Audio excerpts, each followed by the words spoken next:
अस्सलाम वालेकुम वरहमतुल्लाहि वबरकातुहू। छोड़कर गांव का घर शहर को जाने वालों, हर इमारत वहाँ पत्थर की बनी होती है। बचपन में शेर उस वक्त पढ़ा था जब मैं अपने गांव में 6 या 7 साल की उम्र का था। इस शेर को मैं कई मरतबा पढ़ा, फिर दिल्ली में आके पढ़ा और मेरी ये समझ में नहीं आता था कि इस शेर से शायर क्या कहना चाहता है। लेकिन अभी 2 रोज़ पहले मैंने ये देखा कि हमारे इलाके में एक बहुत ही हौलनाक वाक़या पेश आया। एक 15 साल का बच्चा यहाँ ओखला विधानसभा के अंदर जसोला में एक नाले में गिर गया और उसकी मौत हो गई। मौत भी इतनी दर्दनाक मौत कि सुनने में आ रहा है कि अभी तक उसकी लाश भी नहीं मिली है। मैं इस गैर हसासियत को की दाद देता हूँ। आज मुझे महसूस होता है कि वो शेर जो है 100% बिल्कुल फिट है, तस्दीक करता है कि छोड़कर गांव का घर शहर को जाने वालों, हर इमारत यहाँ पत्थर की बनी होती है।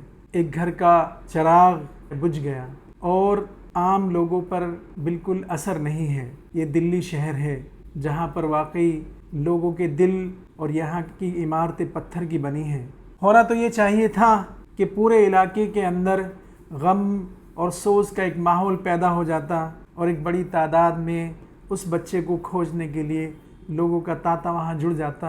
एमएलए यहाँ के, काउंसलर यहाँ के, एमपी यहाँ के अपनी एड़ी चोटी का जोर लगा देते हैं। लेकिन चंद मिनट की और चंद घंटों की जद्दोजहद या चहमे गोइयाँ के बाद वो मामला बिल्कुल शांत हो गया। मैं आपको बताऊँ, ये सबसे बड़ी वजह ये है कि हमने समाज के तांते बांते को तोड़ दिया है। हमारे सियासी रहनुमाओं ने इलाके के अंदर निकलकर इलाके के लोगों को जोड़ना, इलाके के जो नए लोग आ रहे हैं और पुराने लोगों को मिलना, पुराने लोगों को एक दूसरे से मिलाना छोड़ दिया है। बल्कि छोड़ क्या कहाँ दिया है, उन्होंने कभी ये चाहा ही नहीं कि समाज के ताने बाने को जोड़ा जाए, लोगों की काउंसलिंग करके उनको एक दूसरे से इंट्रोड्यूस कराया जाए, मुतारिफ़ कराया जाए। बल्कि समाज के अंदर इंतशार फैलाया, ज़ात बिरादरी का इंतशार, इलाक़ायत का जहर, ताकि लोगों को अपने सियासी मफाद के लिए इलाक़ायत की बुनियाद पर उनका इस्तेमाल किया जाए, उनकी ज़ात बिरादरी की बुनियाद पर उनका इस्तेमाल किया जाए, उनको गरीब और अमीर के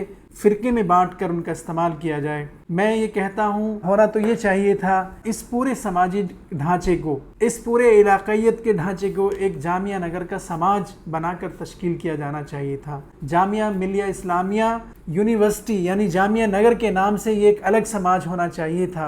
जिस तरीके से हम जामिया नगर को ये कहते हैं कि ये हिंदुस्तान के सबसे ज़्यादा पढ़े लिखे लोगों का एक इलाक़ा है, यहाँ हिंदुस्तान के सबसे ज़्यादा बाशऊर लोग रहते हैं, इसी तरीके से यहाँ पे बाशऊर हमारा सियासी नुमाइंदा होता, जो चाहे एमएलए होता, चाहे वो काउंसलर होता, ये पढ़े लिखे और समाज को जोड़ने वाले लोग होने चाहिए थे। ये उन पढ़े लिखे लोगों को उनका वो दर्जा दिलाने वाले लोग होने चाहिए थे।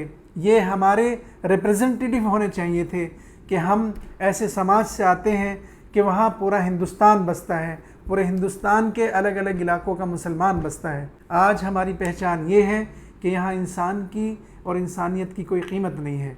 जामिया नगर हिंदुस्तान का सबसे तालीम याफ्ता इलाका है मुसलमानों का। जैसा कि मैंने पहले भी कहा है कि हमारी पहचान ये होनी चाहिए थी, हमारे इलाके के सियासी नुमाइंदे ऐसे होने चाहिए थे कि हिंदुस्तान में क्या दुनिया में किसी भी जगह अगर हमारे इलाके का नाम लिया जाता तो ये समझिए कि रोशन ख्याल लोग ये एक अलग ही सोच बना के चलता है। होना तो ये चाहिए था, क्योंकि जामिया नगर में सबसे ज़्यादा बाशऊर और पढ़े लिखे लोग रहते हैं। होना तो ये चाहिए था कि हम पूरे हिंदुस्तान के मुस्लिम समाज की नुमाइंदगी करते।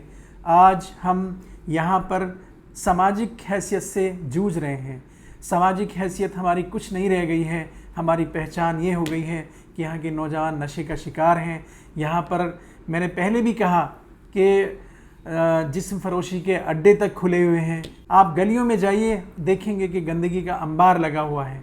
हमारे यहाँ तालीम का मयार धीरे धीरे गिरता जा रहा है। हमारे यहाँ पर इंसानी कदरें जो है गिरती जा रही हैं। अल्लाह के रसूल सल्लल्लाहु अलैहि वसल्लम ने फरमाया, हमारे नबी ने फरमाया कि सफाई आधा ईमान है।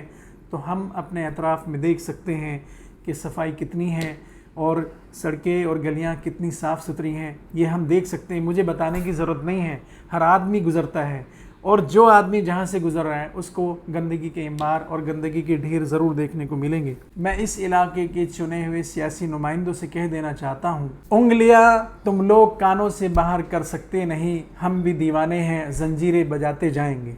السلام علیکم ورحمۃ اللہ وبرکاتہ۔